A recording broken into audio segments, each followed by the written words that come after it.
Hello and welcome to PT World Special Transmission on Youm-e-Istehsal Kashmir, which roughly translates into the Kashmir Exploitation Day. This is the day when 4 years ago India unilaterally and illegally abrogated Article 370, which actually gave the special statehood to Kashmir's region.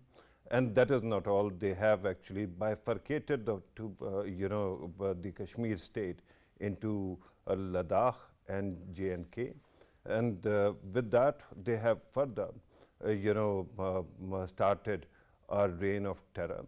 Re-annexation of Kashmir is something that no democracy can claim to be proud of, and yet India doesn't seem to have any impact, any effect at all. And we have seen also that the way they actually abrogated, and remember that they also did the same with Article 35A, which gave special protection to Kashmiris regarding their property rights. And after that, they have actually used a domicile law, other laws to try to change demography of this disputed territory. And why do I say that it is illegal?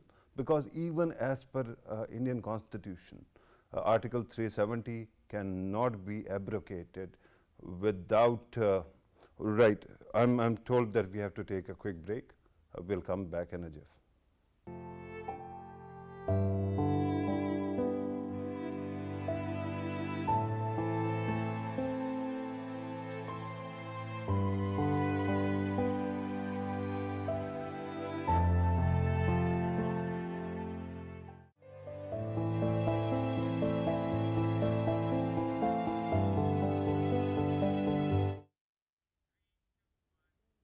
Welcome back to the special transmission on Kashmir. As I have already introduced the subject, I will not take more airtime. Let me introduce the guests I have got in the studio.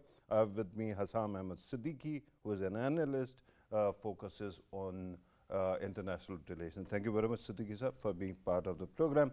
Next to him is Barrister Nida Salam, who is human rights advocate and activist. Thank you very much, Barrister Saiba, for being part of the program. And Dr. Waqas kausar, foreign affairs expert, and used to be a regular on various of our shows. Thank you very much, Dr. Sahab, for being part of the program. And allow me, with the permission of other guests, I'm going to start with you. Kindly tell our audience the importance of today and what Pakistan is doing today to ensure that the voice of Kashmiris is heard all over the world.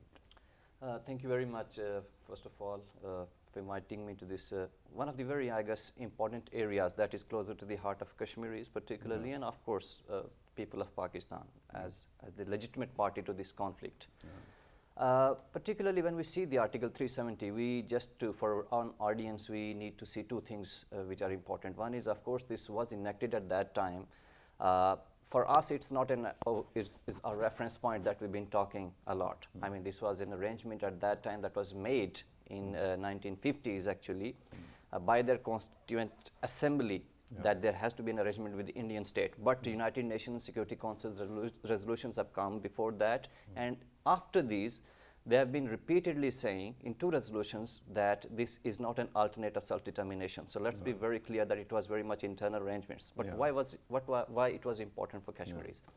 See, it was decided not only on those UNSC resolutions, but even in Simla, that no two countries would make any substantial change without the consent of each other, discussion, and of course the principal party of people of Jammu and Kashmir particularly. So why it is important for us that this is actually a pretext to violate United Nations Security Council's resolutions, because what came after that is an eye-opener. People have been talking that this is a new BJP, particularly under the Modi, which talks about themselves as invincible, politically astute, and so on, and in the Modi magic, so-called. I mean, we can talk on that the way it is reversing now. Now, what happened after that, you have seen that the way they have changed the socio-economic and political fabric of the society of Jammu and Kashmir, that's very much alarming. It was to empower Kashmiris, but over the period of time it happened that we saw that never in the history a state is converted into a union territory and you call it empowerment. It's not an empowerment, it's a blatant violation of course, political rights of the people of Jammu and Kashmir. One thing we also need to see that even this arrangement of 370 has been really hollowed out by the Indian state, New Delhi, through issuing dozens and hundreds, I must say, of presidential orders and taken a lot of power. It was, see, what is the fundamental thing that which is important for the people of Jammu and Kashmir? That is, of course, 35A.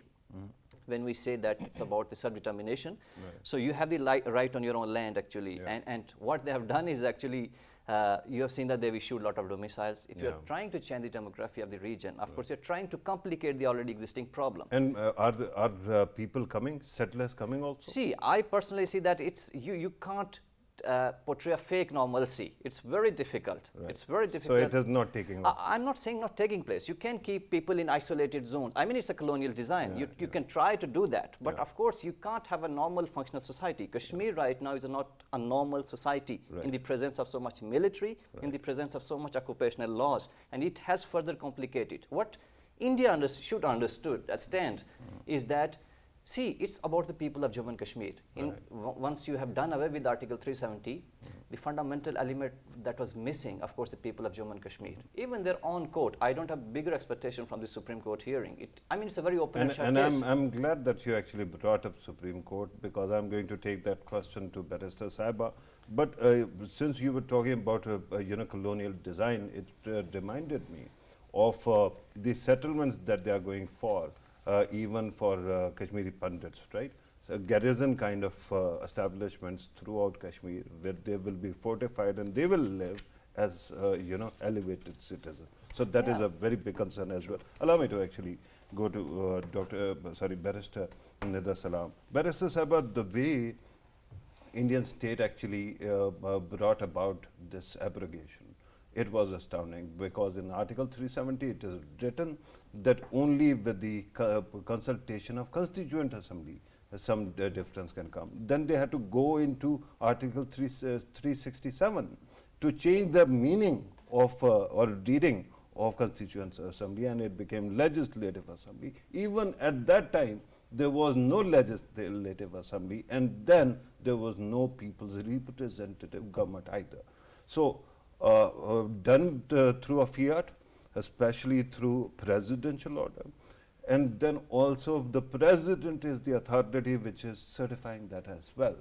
Could you tell me, it has been 4 years since then. Why is it that Indian Supreme Court has been sleeping? We are told that India is a democracy, and being a democracy, the first thing that you look at is judiciary, how effective it is. Why is it that they haven't actually touched it for past 4 years?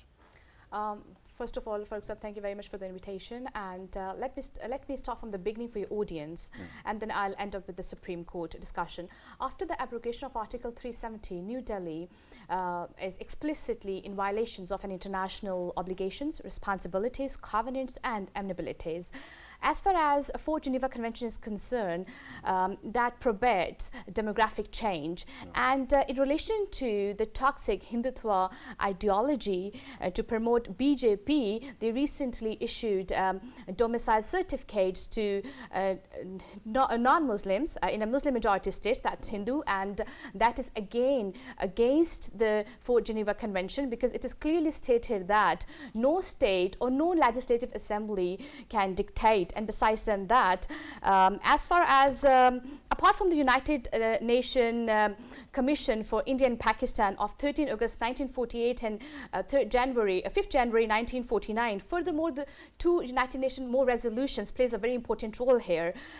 Resolution number 91 of 30th March 1951 and resolution number 122 of 24 January 1957 that clearly states that neither the legislative assemblies nor the occupying states can change the status of Jammu and Kashmir. So after the abrogation of Article 370, it means that India is in a breach of an international commitments and obligations.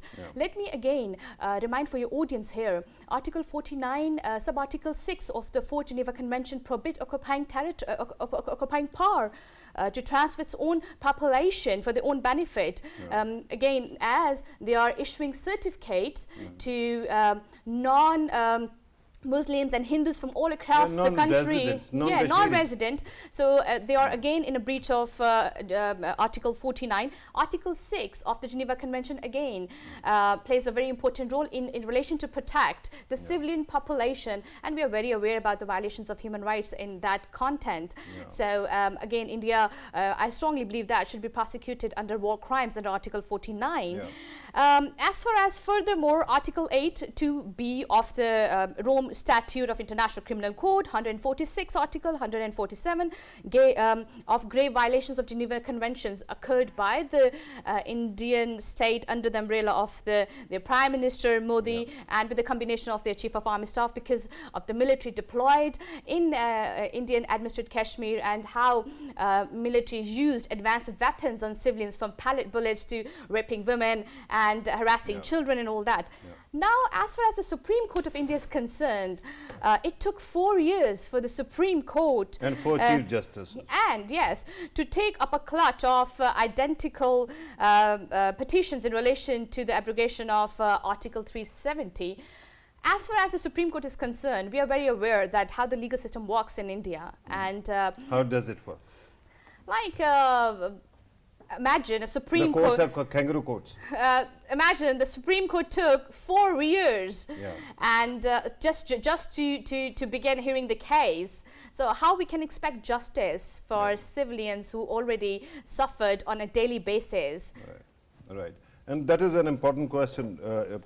Siddiqi sir, do you want to also chime in? Do you want to talk about the Supreme Court as well? Well, since my co-guest has already said that it took 4 years for Supreme Court to just initiate the case. And why now? Why now?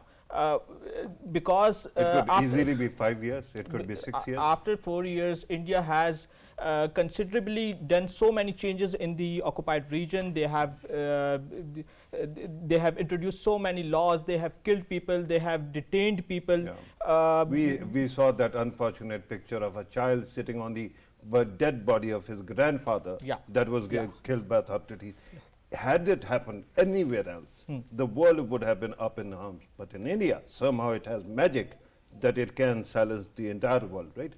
But right now, Supreme Court, why exactly is it taking it up the matter? Because of so many demographic changes that have already took place. Like what? Qualify that.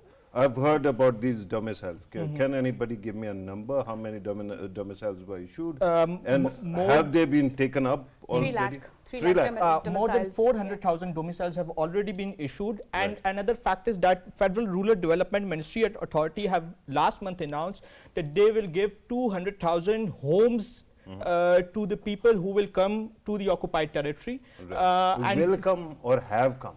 No, they will come. Okay. They will come. So far it hasn't been achieved. No, it hasn't. But they have already announced this plan. And correct me if I'm wrong. The first, tranche of people that will go are essentially the children of those who left Pakistan in 1947. Yes. Yeah. Okay. So they have already introduced so many legislations. They have already introduced so many laws that now it is up for the Supreme Court that now the situation has already changed. Now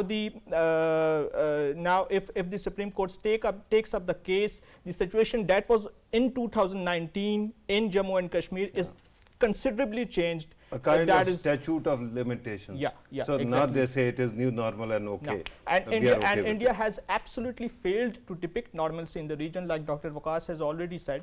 There is no normalcy in the region. The people of Indian occupied Kashmir that are residing across the world, they have been writing, they have been appearing on the TV talk shows, and they have been saying that on social media that there is no normalcy in the region. And those people were blocked from participating in international events as well. They were not allowed to leave the country, and many of them were picked up by the authorities willy-nilly.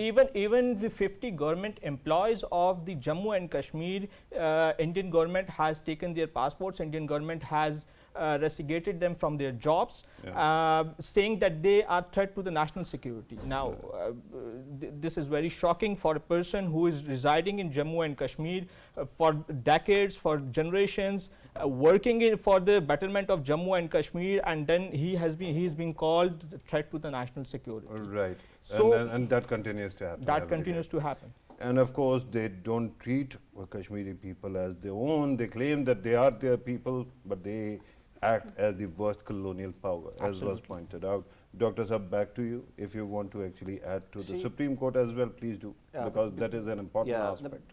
I mean, see, the problem is over the period of time, what we have seen that there is a certain level of jubilation when it comes to doing away with 370, in particular in New Delhi, and the people. Okay. So when you claim that these are your own people, 2% of your population, let's suppose, and then once you do away with this 370, and you jubilate and you try to make that you have actually defeated them. So this shows that you know that there's a bigger problem, that you are taking it vis-a-vis one vis-a-vis other. It's not the community, it's actually you're pitching people once against each other. So fundamentally, you know, the way it was revealed that the panel members were saying, I mean, one important thing is that Kashmir essentially is a political problem. So BJP tried to deal it with administrative and legal way, but it didn't work, because a political question has to be a political... Administrative and legal bulldozing. Yes, but it didn't work because it's all about the people's aspirations. So you can't have a you know, legal answer always for a political problem. Political problem has to be solved with political solutions. You're talking about people's aspirations, right? What if they're planning to change the definition of people? They're going to add other people who are actually going to be counted and who are going to claim that we agree with New Delhi. There is a, we need to understand one thing. I mean, you have to understand that within a society, what happened in 4 years? Did India manage to bring that political process? It didn't. The way they promised that we'll have elections, we'll have all these things, it didn't. But they're bringing in money, right? See, investors money are coming. has never been a problem.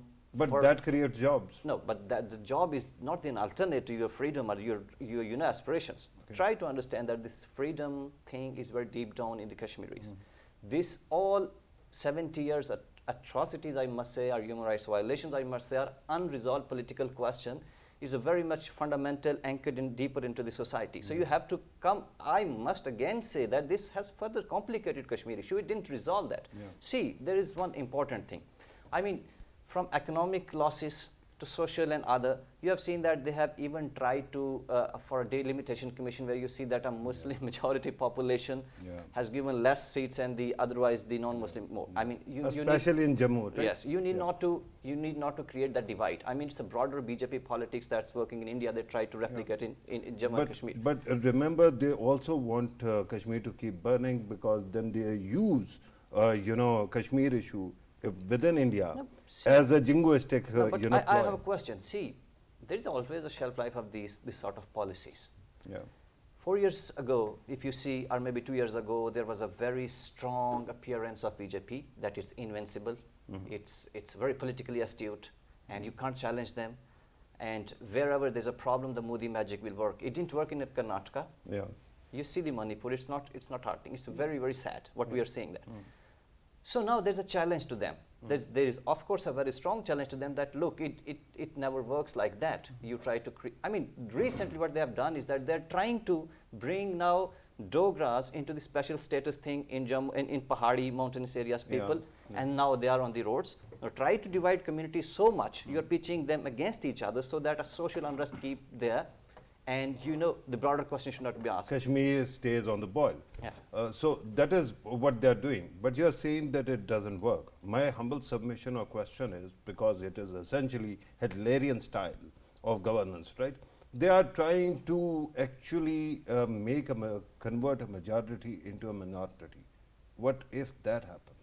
See, there is always a danger. There is a plan of BJP, we understand that. But what I foresee is the resistance of the people of Jammu and Kashmir, one. Second, my understanding is that, you know, you have to create a politically stable environment where people have civic spaces, where the civil society is there, where you have the functional society where political space is there, then we will see what happens. The problem right now is you don't have a political government. Your leadership has certain problems. Most of the pro-freedom leadership is in jail. Civil society space is squeezed. So if you try to do that, it didn't work. I will say, if they bring more people here, of course they have to live in a society. How you can make it a functional, viable society? I mean, I have one question. No, but all those conflicts that you are potential conflicts, they would give them more leverage to actually keep on colonizing the I guess there places. is always an end to such policies, and there's a consequences Yeah, to but it. my concern is that when it comes to colonial history, you have seen how sheer bloody mindedness occupying powers can be. And that's why it is important for you and I to keep on raising the voice, because the world needs to know that a people is being killed. Yeah, but just Very can true. I just mention Yeah. one thing? I mean, see, the alarming thing is, I mean, the recent report of them say that from 2019 to 2023 until now, more than 10,000 women went missing. This is a big question. Yeah. I mean, this is in Kashmir particularly. Yeah. So the question is that we need to sensitize the world and ask in a broader way that, look, this is a potentially very dangerous area. Mhm. You have committed to the one important point of SDGs in the world. Yeah. Sustainable development goals are interrelated. They say about the family well-being. They say about the climate change. Yeah. Living in a region which is climatically, it's a very The vulnerable. very building block of it is human rights. Yeah, Yes. absolutely. So Yes. that has to, you have to begin with that. Yes. And Yeah. that is going amiss, right? That's true. Let me actually now go to Barrister Sahiba. Do you want to actually add to what was said? Yeah, I would earlier? like to add with the doctor's in his perspective that he said that resistance. Yeah. I can't see any resistance from the Kashmiri people. Whole political leadership is behind the bars. Yeah. Who will resist?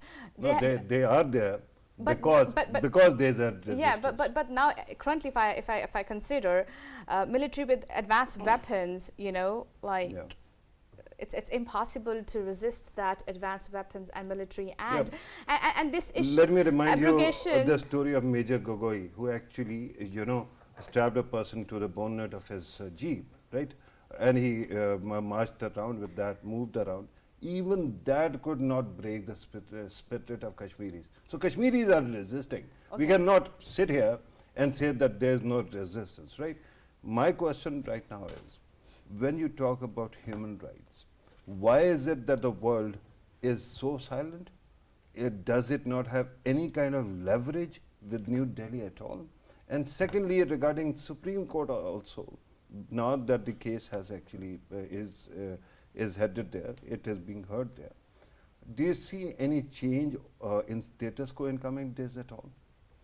As far as human rights are concerned, Farrukh Saab, there is no dubiety that grave violations of human rights has been occurred in Indian administered Kashmir. From pellet bullets were used on children, women were raped, as Dr. Saab recently referred towards the unknown Missing graves them, and yeah. all that, missing people. So as far as the world is concerned, I think on every forum, if I give an example of House of Commons in United Kingdom, a lot of parliamentarians raised the issue. Yeah, but that is only talk, right? You don't see action. Let me remind you that the Yeah. matter actually went to UNSC twice, actually. But we didn't even see a letter coming out of that event, right? The only thing that it shows is the impunity of the world community. When is that going to change? For that, I strongly believe that we need to push more actually in terms of the voices and the way we are doing in this part of the world. In reality, I strongly believe that if I give an example of United Nations and international human rights organizations, majority took that incident into consideration, but there is no a visible condemnation, I think. Right, and that has to change. That has to be changed. And you are saying that Pakistan needs to push more and Kashmir needs to push it Yes, further? absolutely. Pakistan should knock the doors of the United Nations and International Court of Justice. Yeah, but ICJ admits a case when both sides are ready to listen or participate. India doesn't cooperate. And the only resolution to this problem is the table talk and the negotiations. Yeah. When you mention ICJ, did you mean some kind of lawfare? Pakistan, I strongly believe that Pakistan should, as a state, take that case in relation to the violations of human rights, in relation to the violations of Fourth Geneva Convention and all that, from all perspectives, and the resolutions which India is not abiding with. Right. I want to come to you, Siddiqi sir, but very quickly, because I saw Dr. Waqas shaking his head when we were talking about lawfare. If you want to actually comment very quickly, then I'm going to. It's of course, I mean, at the end of the India, Pakistan has to talk on that. Yeah. But my understanding is that, of course, Kashmir is also a victim of a global politics as well in the region, particularly when vis-a-vis China and US, and then India allying US, of course, in that region. So they're taking space, of course, in the Western communities right now. When you say UNSC is now saying... And that changes definition of human rights, how? No, it doesn't change, but that's the global politics that's right now working. So global politics changes the perception of somebody who actually looks at himself or herself as a champion of human rights, that they stop seeing Kashmiris as equal human beings? That's a sad part of the Western democracies, I must say, that they're the pick and choose right now when it comes to human rights. It's a selective approach. So you don't agree with the notion of lawfare then? No, I don't disagree. My understanding is that, of course, you have to have some mechanisms to come on those lawfare things. So India, Pakistan have to create a conducive environment to move towards that. No, lawfare is warfare through law. So both sides cannot agree. That's why you are resorting to it. If you say ICJ, of course, if one party is not agreeing, then it's not possible. So my understanding is, of course, it has to through some process. It's not there has to be, thing. But that requires change of heart in New Delhi. That won't happen even with Rahul Gandhi or people who might be actually champions of moderate or liberal or secular India. We have seen that when it comes to Kashmir, all their value systems, Siddiqi Sahab actually stays outside Kashmir. It is because they treat Kashmir, they have been treating Kashmir since last 7 decades as a disputed region, and they do not... disputed region or as a colony? As a colony, I would say that as a colony, but and they do not uphold the rights of the right of self-determination of Kashmiri people. Now, how can we expect normalcy in the region which is being occupied, a mountainous region, a small mountainous region that is being occupied by forces of over 1 million, and very sadly, United Nations Military Observer Group for India and Pakistan, they have not been reporting accurately. I believe they have not been reporting accurately the diplomatic groups, the diplomatic... From our side or their side? From our side. Because on the other side they don't exist. They don't exist. So they do not report accurately, and this is the very reason the Security Council takes the Kashmir issue very lightly, I believe. They have been taking the Kashmir issue, they have been just taking the Kashmir issue just for the resolution, just for the sake of resolutions, just for the sake of passing the resolutions, or just for the sake of discussions. No, but with due respect, India tried to actually get rid of those resolutions, but that didn't succeed. So it is part of the UN system. And the second thing is, the question is also about the chapter, which chapter actually governs those resolutions. So that also actually makes, whether it is enforceable, it is immediately binding or something, or whether it has to be there. But we have to see what difference does it makes for the on the lives of the Kashmiri people. What difference does it makes on the Kashmir dispute between India and Pakistan? Kashmir dispute has been actually worsening over the last 4 years, and there has been no positive development that we can see from the Kashmiri perspective or from the Pakistani perspective. So it needs to be a cumulative approach. Right. Whose cumulative approach? The Kashmiri people. I believe the Kashmiri people. The issue of lawfare also needs to be taken forward by the Pakistan. The diplomatic community that is based in Pakistan, they also need to be reported properly. The United Nations Military Observer Group for India and Pakistan, they also need to be given the proper reports. They also need to document the Kashmir. I'm glad that you actually brought up the matter of documentation, because I remember a couple of years ago we saw a dossier that was actually released by the government of Pakistan as well, and that was regarding how Kashmiri people are being attacked by the Indian state, and it was a very compelling document. Yeah, it was a very. So why is it that we haven't been able to push it to where it needed to go? It went everywhere. I believe it went everywhere. It went to every congressman in the United States, and I need to raise a fact over here that during the Prime Minister Modi's visit to United States recently, over 75 lawmakers wrote a letter, wrote a letter to President Biden to raise the Kashmir issue, but he didn't. Yeah. So until and unless United States and the other global powers treat India as a state in the region and not as its strategic partner. No, but India is a lucrative business as well, and I don't see any government in America or anywhere else who would actually overlook the possibility that they are going to get more contracts, defense contracts, right? So in that kind of a situation, the biggest problem then is that you have to remember how many former US presidents actually raised the issue of Kashmir when they were in power. I can think of only two people. One, Bill Clinton before he was elected, before he took oath, and then Donald Trump, who is about to be arrested. Right? Who else did it? Nobody did. No one else did, and the reason is that they consider India as a strategic partner, and you mentioned as a business hub, and until and unless they do that, and they do not consider as a violator of the human rights in the occupied territory, things would not get normal in Kashmir. But how do you change the perception?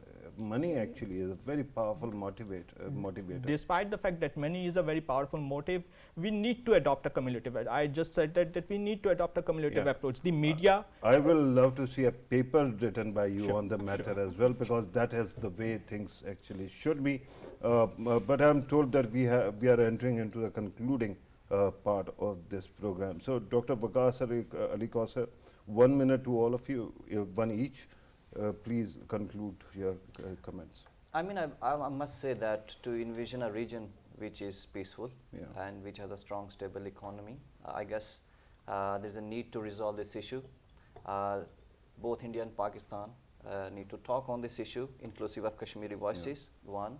How? And I guess they have to create a process. I mean, you were talking about US and other strategic things. No, but we are ready. No, see, it has implications. Their own former army chief someday ago said that it's difficult for India. I mean, the crux was that to engage in two front wars. I mean, they understand their limitations as well. My understanding is... No, but they keep on actually playing up this issue, that they are going to fight two powers just to get more equipment. See, equipment doesn't answer your question. question. And the biggest problem is that because they are on a shopping spree from all over the world, they cannot integrate that into but the question is, has it solved problem in past? It won't solve in future. The money, the machines, the machinery, the weaponization. For 9 years, the world has tolerated a government which has been openly fascistic. But it has its own impact and repercussions as well that we are saying. What kind of impact? Of course, within Indian society, it has a lot of problem. You have seen that. I mean, it takes time. Who cares about that as long as you are getting money? It's not about only money. I would disagree. But the only thing I would say is that, see, in a functional democracy, you have to be inclusive. You have to be tolerant. Right. So if you agree to become a champion of the democracies... Amen to that. But allow me to actually now go to Barrister Sahaba, because we have to keep moving. Barrister Sahaba, your conclusion. All right. Farrukh Sahab, I strongly believe that the abrogation of Article 370 only benefited the Indian Prime Minister and his political party, and he used that through Pulwama attack. Indian Prime Minister killed his own soldiers just to get benefit out of that. That was his own interest. Secondly, unfortunately, India is using daily delaying tactics not to give free and fair plebiscite to Indian administered Kashmiris. As far as this part of Kashmir is concerned, Pakistan administered Kashmir, honestly speaking, I have never ever seen military or even heavy weapons in the hands of our military in this part, ever. We are an epitome that we are living our lives with autonomy. Right. What about the women and children living in that part of the world? But correct me if I'm wrong. Yes. You earlier said that Narendra Modi actually wanted something for himself, and he benefited from from Pulwama attack. So the problem then is that not only that he does it blatantly, but he gets away with it. That is the worrying part, Farrukh Sahab, and that is the worrying part for the Indians at the moment. They should question their Prime Minister after the statement of their ex-governor Satya Pal statement. He said they should. Otherwise, I'm surprised on the Indians at the moment. Right. My biggest concern is when you have to rely on the kindness or goodness of people of a country that you have been fighting for quite some time. Then perhaps the situation is really bad. Yeah, but very quickly, Siddiqi sir. In a realist world, we need to adopt a cumulative approach. Media, writing research papers, adoption of the lawfare, going to the International Court of Justice, going to the United Nations, and putting pressure on the global states, putting pressure on the global powers to take up the Kashmir issue and to address the Kashmir issue until and unless India revokes the Article 370 and 35A. Revokes the decision to actually abrogate exactly, Article 370. Exactly. Let's see what happens with the Supreme Court of India. But at this moment, I'm told that we have to conclude this segment. Let me thank Hassam Ahmed Siddiqi sir for being part of the program. Barrister Nida, salam. Thank you very much for being part of the program. Dr. Waqas Kausar, thank you very much as always. It was great having you in the show once again after ages. Yes, we conclude this segment, but this transmission will continue, and we will come back after the news break. Take a break.